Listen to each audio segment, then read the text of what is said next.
I cannot recollect a single incident in which we talked about a fatal alligator attack, but yet it has happened this morning apparently in Orange. Our James Ware standing by live at the apparent scene of the incident. James, what can you tell us about what happened?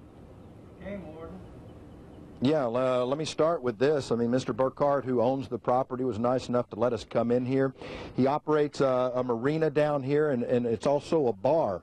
He says the two people were in the bar last night, and someone decided they want to go swimming, and he told them, no, there's no swimming in here. The people inside that work the bar told him that no, absolutely no swimming. He says there's a sign posted right here on the other side of this building behind us, and he says, but a man came out here, a man and a woman walked out on this deck right here, and he proceeded to take his shoes and socks off and his shirt. He laid his shirt right there on the bench and then proceeded to jump into the water. And according to witnesses, as soon as he hit that water, he must have landed on the alligator or close enough, because they said it happened very quickly. And the police got the call. They said just about 2:30 a.m. Well, when they arrived out here at first, they couldn't find the man or his body, and it took about 2 hours. Once they got some boats out here, they were able to, the Orange County Sheriff's Office and the game wardens came out in boats, and at about 4:30 they were able to find the man. They said it was just down, we're on Adams Bayou, by the way, and they said the body was found just up there where this little cut meets into the main part of Adams Bayou down there. But, you know, I asked the man, this alligator here is standing right next to him. I asked him if he thought that was him, and he said, no, there's a bigger one, and he's been around for a while, and they've been aware of him, but that's why they keep encouraging people, no swimming out here. And apparently they didn't listen, and unfortunately we have a tragedy out here that happened, and like I said, they found the man's body at about 4:30. Now, I did talk to Gary Sarge. He was, you know, he's with Gator Country. He's kind of our go-to guy on and the expert when it comes to this.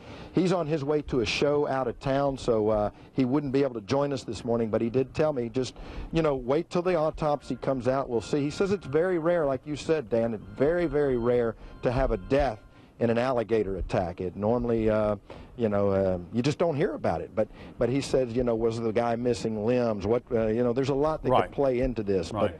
But again, witnesses that stood here on this dock said the man jumped in, and it did not take long. He was taken under, and as they said, the alligator drug him clean out to the main part of the bayou out there. All right. And again, James, I don't know if you heard our interview with Justice of the Peace Price, but he said that they will, obviously they're going to conduct an autopsy in this kind of a case, but he said it seemed to him evident with what he saw that it would be, you know, that the conclusion would be that it was an attack from an animal of some sort that caused the death, but he was going to wait for the autopsy to come back before he could say that with any kind of conviction, I guess, this morning.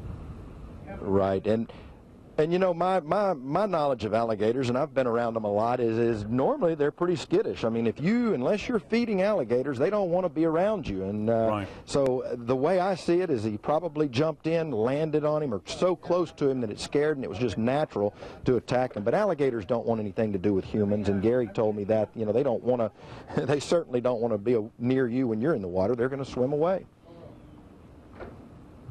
Yeah, any idea? I mean, the Justice of the Peace told us he felt pretty certain alcohol was involved. You mentioned a bar, that perhaps that also played into the situation. Yeah, in fact, this is the bar right here, and Mr. Burkart was telling me that they were in there, and he said that one of his people who worked for him said that it was a girl that said, hey, let's go swimming, and you know, ended up they come out and it was the man that jumped in, but people were encouraging, no, you don't want to swim in this water. All right, again, a 28-year-old man. We'll check back with James. Thank you for hustling this morning, James, to get over there.